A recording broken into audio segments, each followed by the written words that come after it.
that ring? Hey, very loud. Good evening, everybody. How you doing tonight?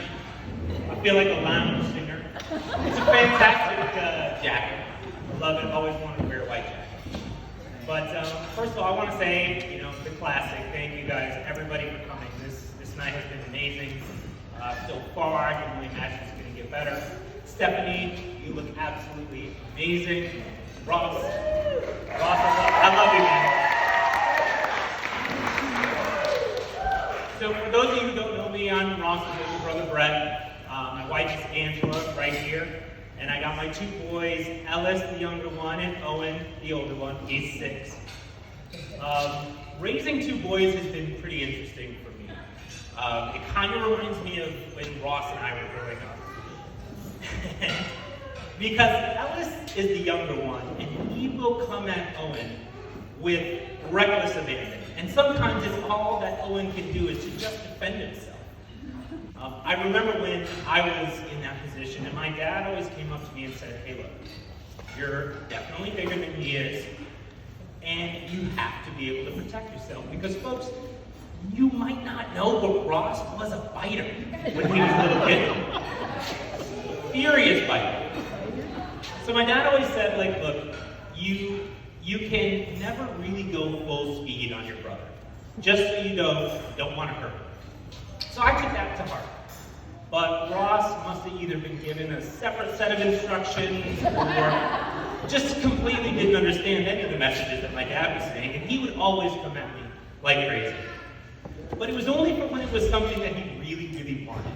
Whether it was something I had or you name it, he would go after it. One of the first things that he went after was something that a lot of kids in the 90s had, which was an Iowa 6-disc changer with blue backlights, 100 speakers, and dual tape cassettes, because that was very, very important at the time.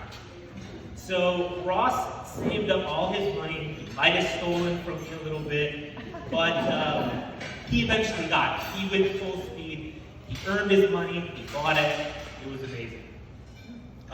Later on in life, he graduated college, took a job, moved to a city that I don't think anybody in the family had ever been to before, Jackson, Mississippi. He worked at the country club in Jackson, and he jumped in completely full speed. He took his job to heart. He worked incredibly hard, still works very long hours.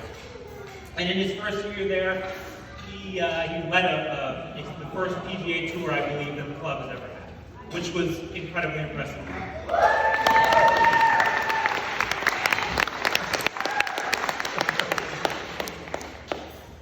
So a few years go by, and Ross meets this girl.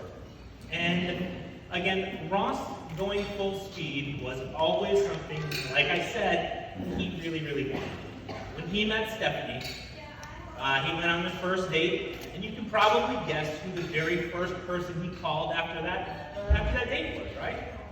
It was my wife, Angela. Definitely not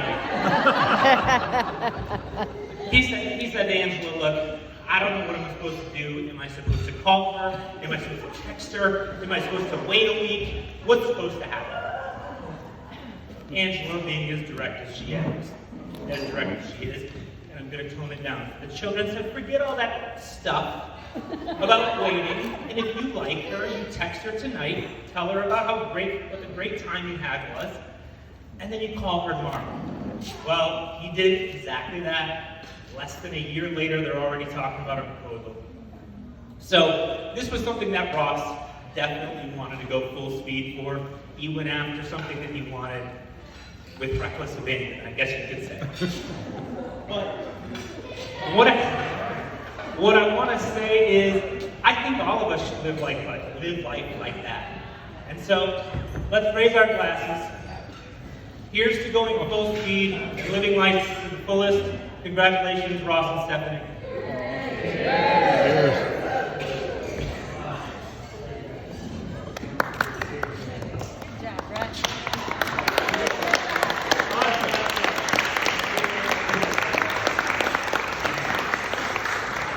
Thank you, everybody. So now, Ross and Stephanie are going to cut the cake. Ross and Stephanie, it's all you.